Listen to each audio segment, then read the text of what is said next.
என்னோட பேரு எல்லாத்துக்கும் ஹாய். என்னோட பேரு வர்ணதர்ஷினி. என்னோட ஏஜ் வந்து 24. நான் லாஸ்ட் மந்த் எனக்கு ஒரு நாள் ரொம்ப சிவியரா அப்டமல் பெயின் ஒண்ணு வந்துச்சு.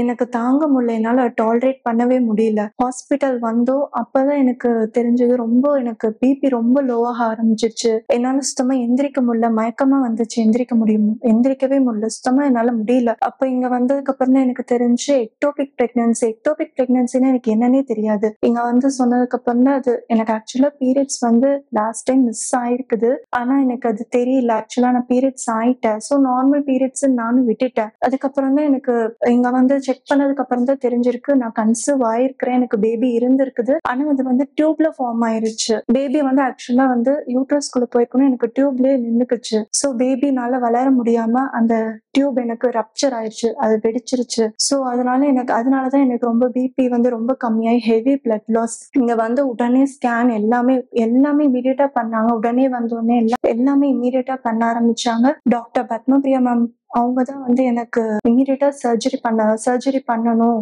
அந்த டியூப் எனக்கு எடுத்துட்டாங்க, லெஃப்ட் டியூப். இமீடியட்டா சர்ஜரி பண்ணி என்னோட லைஃப் ரொம்ப சேவ் பண்ணிட்டாங்க. Thank you ma'am. டாக்டர் பத்மபிரியா மேம்க்கு அவங்களோட டீமுக்கும் என்னோட ரொம்ப தேங்க்ஸ், என்னோட லைஃப் சேவ் பண்ணது. ஸோ எல்லாருமே வந்து பீரியட்ஸ் மிஸ் ஆச்சுன்னா உடனே வந்து செக் பண்ணிக்கோங்க.